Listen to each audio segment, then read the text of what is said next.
Hello everyone, my name is Megha Balani और welcome to all of you. और आज हम करने वाले हैं भारत माता के चैप्टर का पार्ट नंबर 2, जो कि मैथिली शरण गुप्त द्वारा लिखित है। ये एक कविता के रूप में है और यहाँ पर किसके बारे में बताया है? हमारा जो भारत देश है उसको एक मंदिर की तरह बताया है। और जैसे एक मंदिर में एक देवता होते हैं, वैसे ही भारत माता को, यहाँ की जन्मभूमि को क्या कहा है? माता का दर्जा दिया है। और यहाँ पर इस माता को हमने क्या माना है कि इनसे हमें बहुत कुछ सीखने को मिलता है।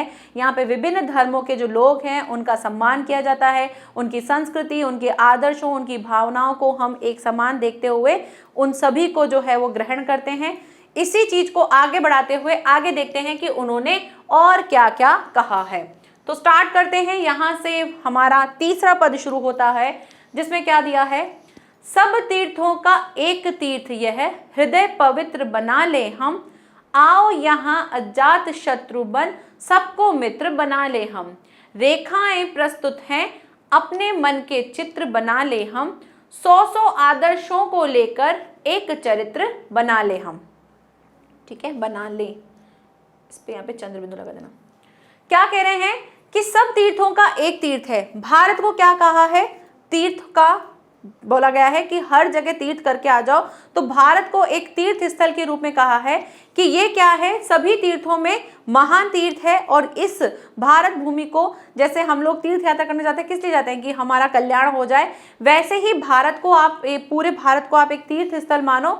और यहाँ पर रहते हुए, जैसे हम तीर्थ करने जाते हैं तो क्या करते हैं? वहाँ स्नान करते हैं, अपने आप को पवित्र मानते हैं, कहते हैं कि हमारे पाप जो हैं वो धुल गए हैं, अब हम सही हो गए हैं, ऐसा माना जाता है। तो ऐसे ही हमको भी भारत को एक तीर्थ स्थल समझते हुए अपने हृदय को यहाँ पर पवित्र कर लेना चाहिए। यहाँ इस भारत में जो इतना सब कुछ, इतने तीर्थ आपको मिलेंगे, उन सभी का सम्मान करो। उसमें आप अपने हृदय को क्या कर दो? पवित्र कर सकते हो। आओ यहाँ अजात शत्रु बन। अजात शत्रु मीन्स क्या होता है? अजात शत्रु यानी कि जिसका कोई शत्रु नहीं होता। ठीक है, जिसका कोई शत्रु नहीं। ऐसा हो सकता है कि किसी का कोई शत्रु नहीं हो? आज के टाइम में किसी ना किसी का कोई शत्रु तो होगा ही। ठीक है, भले ऐसा मारधाड़ वाला नहीं होगा, लेकिन थोड़ा थोड़ा सा चलता है सब कुछ।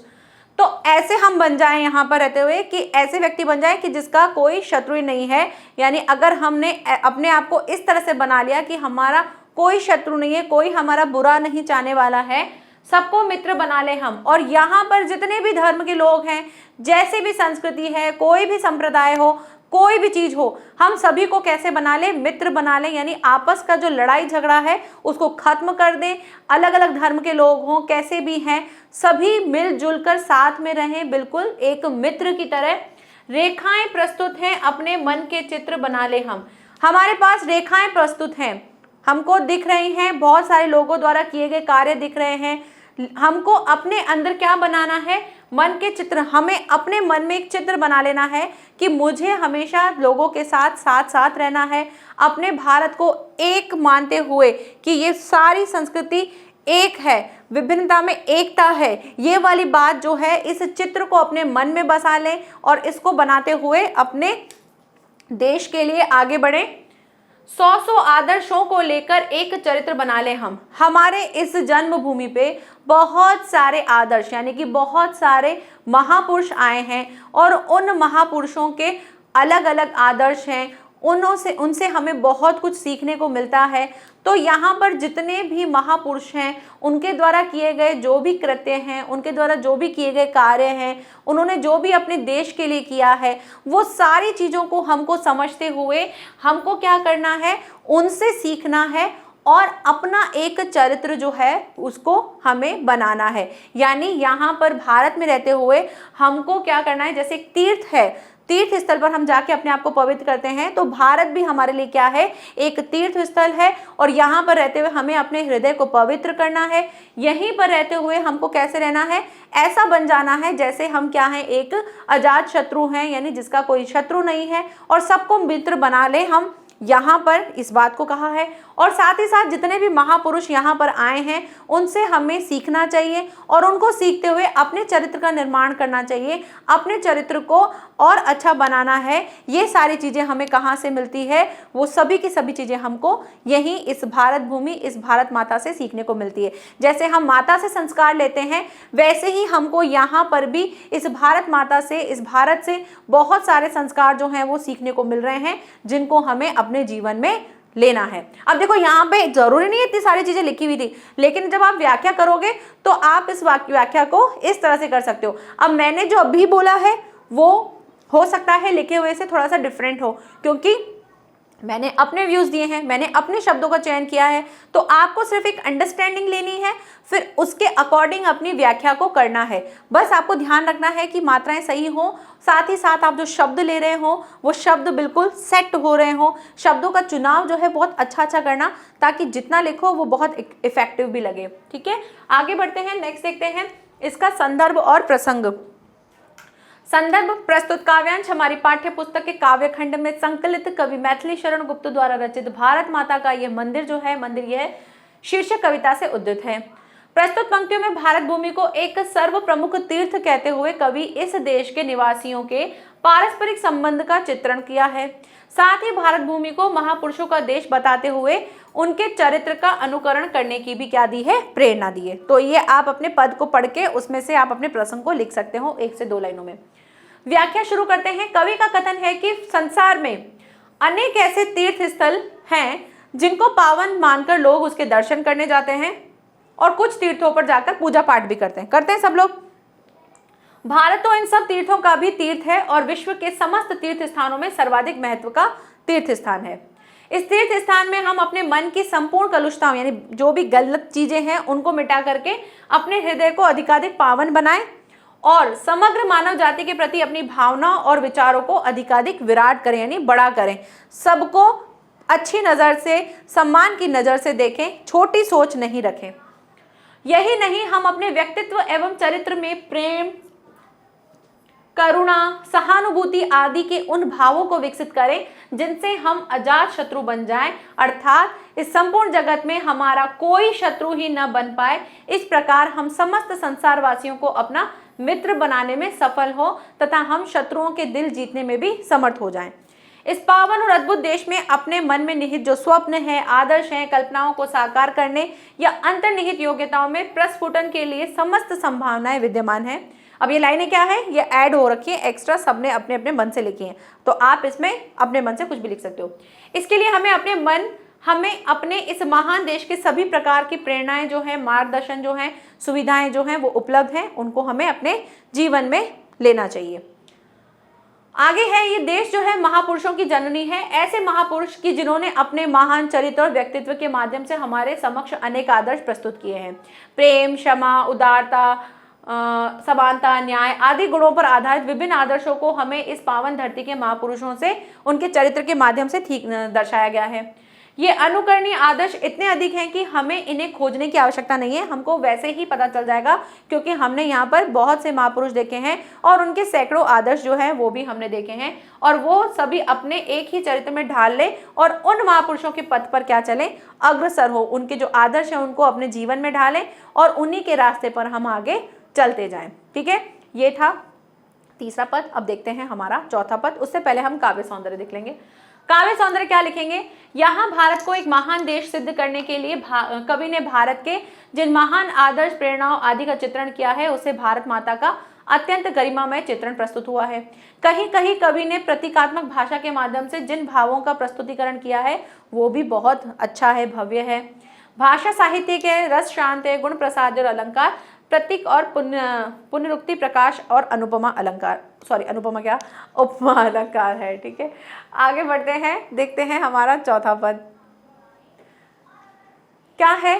बैठो माता के आंगन में, नाता भाई बहन का, समझे उसकी प्रसव वेदना, वही लाल है माई का। एक साथ मिल बांट लो अपना हर्ष विषाद यहाँ के, सबका शिव कल्याण यहाँ यह है, पावे सभी प्रसाद यहाँ। ठीक है, अब यहाँ पे क्या कह रहे हैं? बैठो माता के आंगन में। यहाँ जैसे हम अपने माता के आंगन में बैठते हैं, हम जब घर में बैठते हैं तो हम क्या करते हैं? हमारे जितने भी भाई बहन होते हैं, यानी हमारे साथ जो रहने वाले हमारे सिबलिंग्स होते हैं, वो कौन होते हैं? हमारे भाई बहन होते हैं। तो उनके साथ हमारा भाई बहन जैसा नाता है। ऐसे ही भारत में जो रहने वाले जितने भी लोग हैं वो सभी क्या हैं? आपस में क्या हैं? भाई बहन हैं। और इस आंगन में, यानी इस भारत में, आपको जैसे हम एक आंगन में बैठते हैं उसी तरह से हमें एक साथ एक जगह पर मिलजुल कर रहते हुए भाई बहन की तरह रहना चाहिए। यानी आपस में भाईचारे वाली भावना जो है वो हमें रखनी चाहिए। दूसरों के लिए आदर के साथ साथ प्रेम भी रखना चाहिए और मुसीबत आने पर उनकी सहायता करने के लिए तत्पर भी रहना चाहिए। इस तरह से एक भाई बहन का रिश्ता हमें कायम करना है, चाहे आप किसी भी धर्म या संस्कृति के हो।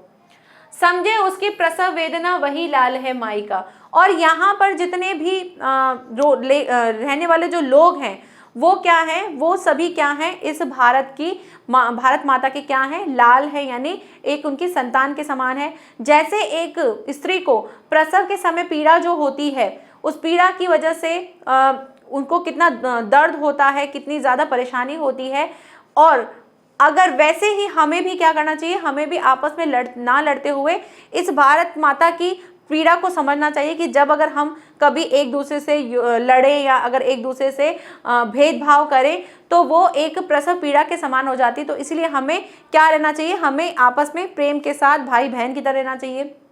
एक साथ मिल बांट लो अपना हर्ष विषाद यहाँ, और यहाँ रहते हुए सभी अपनी परेशानियों को, अपनी खुशियों को, दोनों को जो है मिल बांट कर पूरा करना चाहिए। अगर सामने वाला दुखी है तो उसके दुख को समझते हुए उसके दुख को दूर करना चाहिए। अगर खुश में हो तो खुशी को बांटना चाहिए। ऐसा नहीं कि खुद की में खुश रहें दूसरे को और उसको जलाते रहें।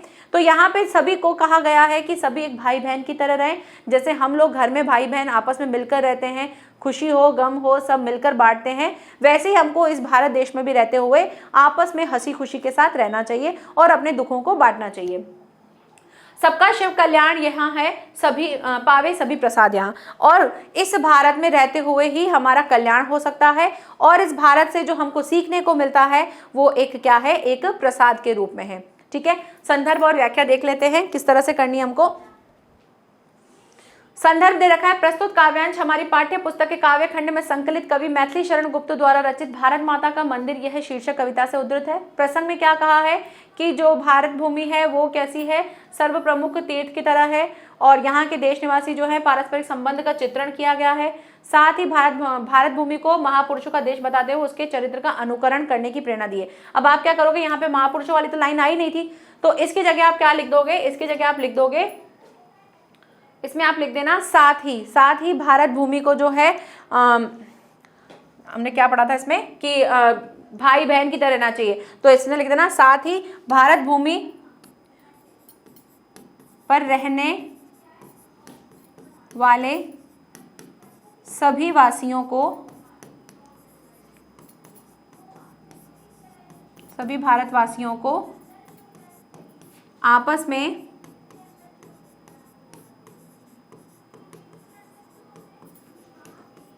भाईचारे की भावना के साथ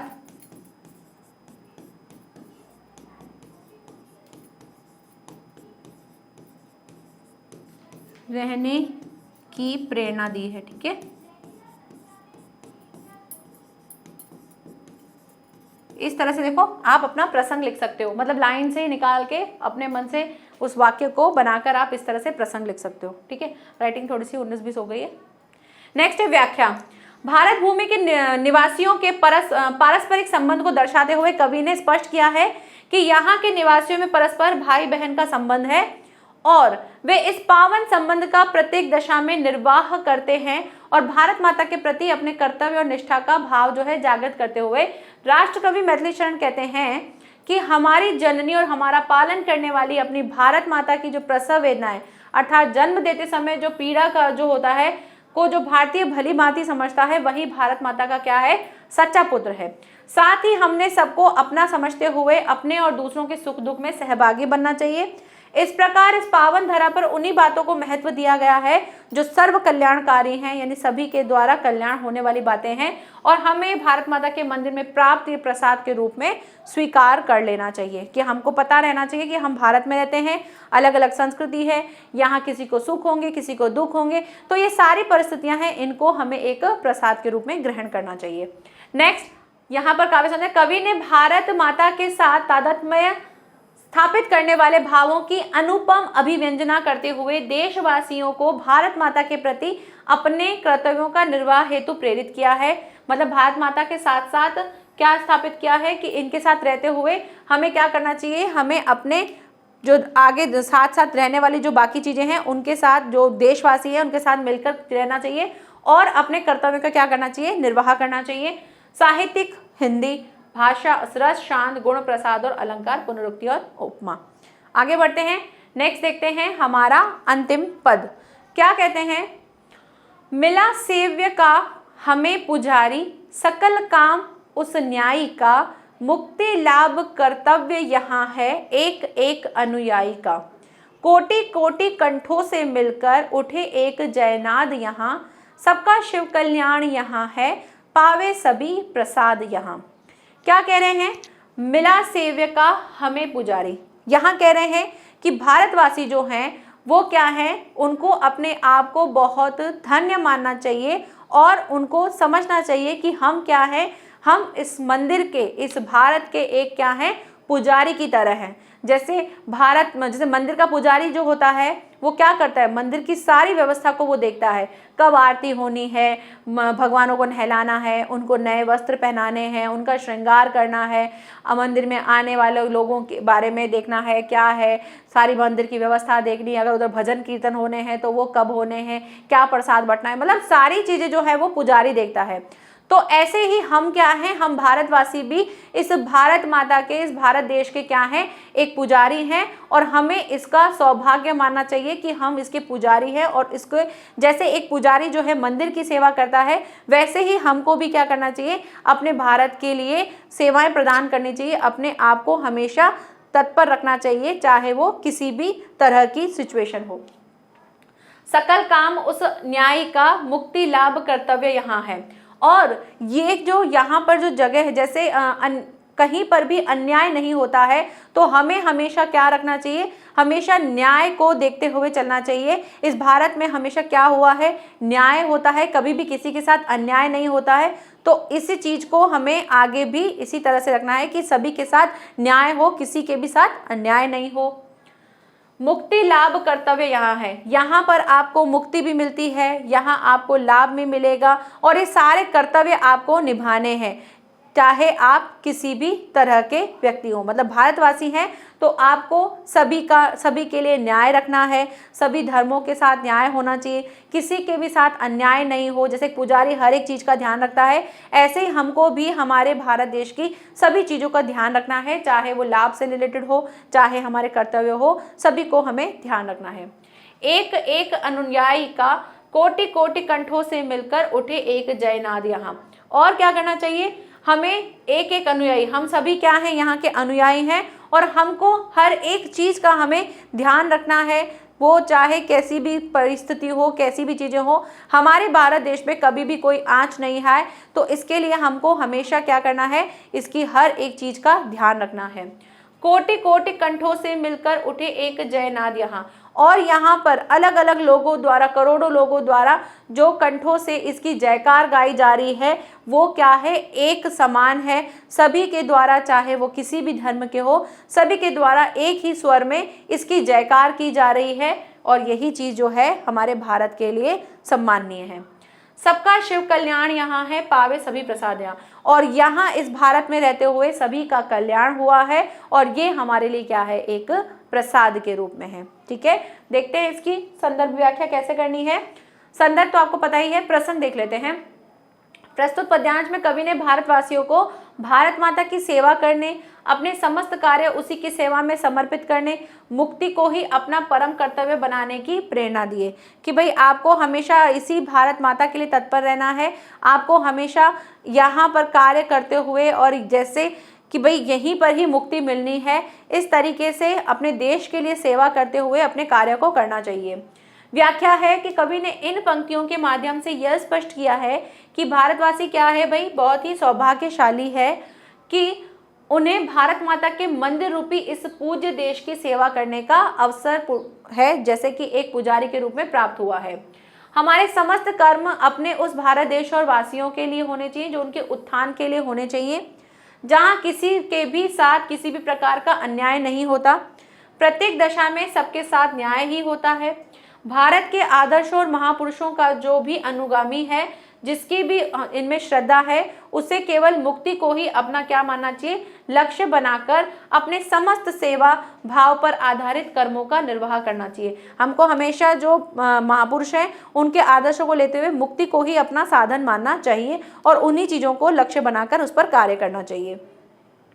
यह मुक्ति केवल उसी से ही प्राप्त होती है जो अपने समस्त कर्मों को सम्यक रीति से संपन्न करने में सफल होता है। सम्यक रीति मतलब कि समान रीति, समान मतलब एक ही चीज, मतलब हर चीज के लिए सेम प्रोसेस, रीति मतलब प्रोसेस, सेम प्रोसेस के साथ अगर आप चलोगे कि सबके लिए इक्वल चीज है, तभी आप चीज को कर सकते हो। ऐसा नहीं होगा कि आप किसी के साथ तो न्याय कर रहे हो पर दूसरे के साथ अन्याय कर रहे हो जस्ट बिकॉज कि वो आपका फ्रेंड है या आपके धर्म का है या आपके जाति पाति का है।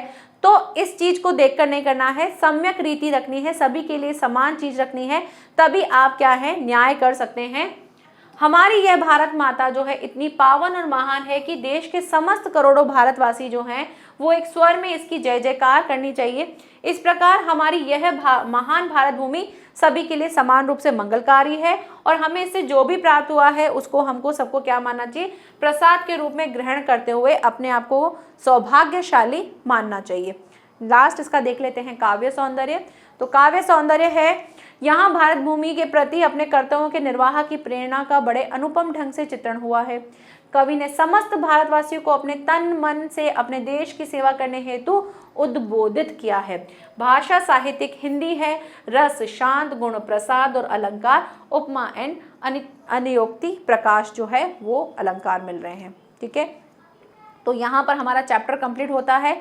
चैप्टर में क्या सीखा हमने? चैप्टर में हमने सीखा कि हमें भारत माता की जयकार करनी चाहिए, यहाँ पर हमें रहते हुए हमें अपने आप को सौभाग्यशाली मानना चाहिए और अपने सौभाग्य को बनाए रखना चाहिए और महापुरुषों से, उनके आदर्शों से सीखकर यहाँ सभी के साथ समानता के साथ रहते हुए सबके साथ न्याय करना चाहिए। यही हमें सीखा है और ये जो चीज़ें हैं वो हमारे लिए क्या है, एक प्रसाद के रूप में है। क्लियर? तो मिलते हैं नेक्स्ट लेक्चर में न्यू चैप्टर के साथ, न्यू टॉपिक के साथ। तब तक के लिए thank you so much, bye bye and take care.